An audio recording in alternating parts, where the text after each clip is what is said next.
Hi, this is Dr. Jones with Help Your Little One Thrive and Grow. Parents, those of you who have children that can't read well, have you ever wondered to yourself, why can't they read? What's wrong with my kid? Why can't my kid read? That's a great question. And let's get to the answer. If they have made it to third grade and up and they are struggling with reading, I'm going to paint a picture for you, okay? So let's picture the classroom, shall we? With lots of beautiful little boys and girls sitting there. Teacher begins to teach. They're reading from a book and they're doing some round robin reading, or they're just doing some teacher, I'll call your name and you read it out loud, and then I'll call the next kid's name and you read it out loud. If your child is not good at it, particularly when it's their turn, there's going to be a great deal of shame. Okay? So you picture your beautiful little baby sitting there ashamed when probably, and I see it all the time, 80% of the problem is the self-confidence. A lot of times if children run into problems repeatedly with reading, trying to decode, trying to figure out what the word says, what it means, they're having to read it super slowly because they just don't know the words and it's not coming together, it's not making sense to them. When that happens repeatedly, the child's self-esteem is going to plummet. Why is that? Because they'll look around the classroom, and if they see other people who are getting it, other people who are reading fluently and they're not messing up, then the natural response is, what's wrong with me? How come I don't get it? I'm ashamed.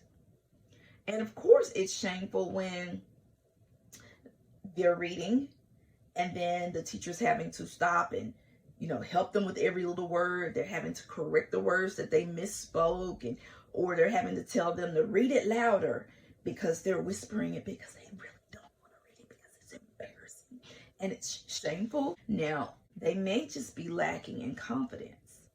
And when that happens, they begin to shut down.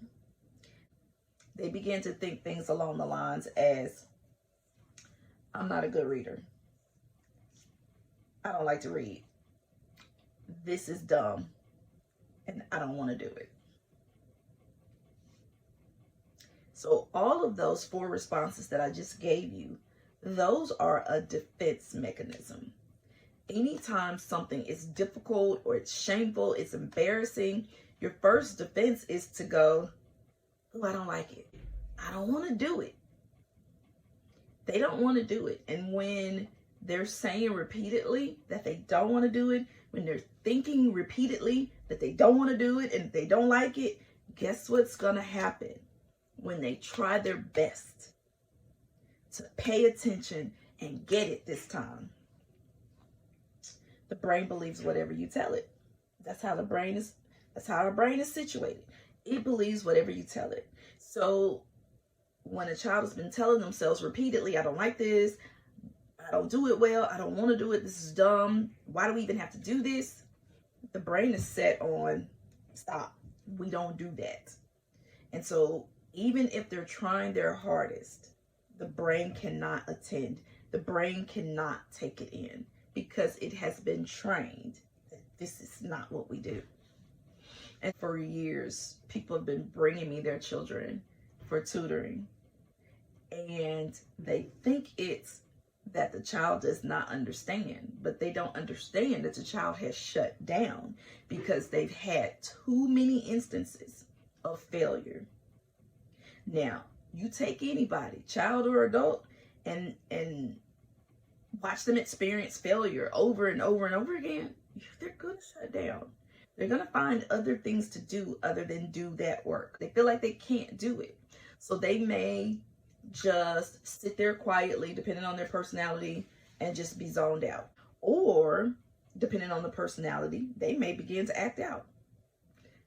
I hate this. This is the worst part of my day when we're doing this. So you know what? I'm going to distract from this. If I start acting out, then the teacher will stop doing what she's doing or he's doing, and they'll do something different, like deal with me, call my name. People love attention. Kids love attention. You know they like attention, right? You know your kid wants you looking at them constantly. Guess what they want their school mama doing? Looking at them constantly. And they'll take the attention any way they can get it. And so don't you be one of those parents that say, nah, not my baby. Yeah, your baby, okay? Your baby's a person, okay? So this is why your child can't read. And I'm telling you,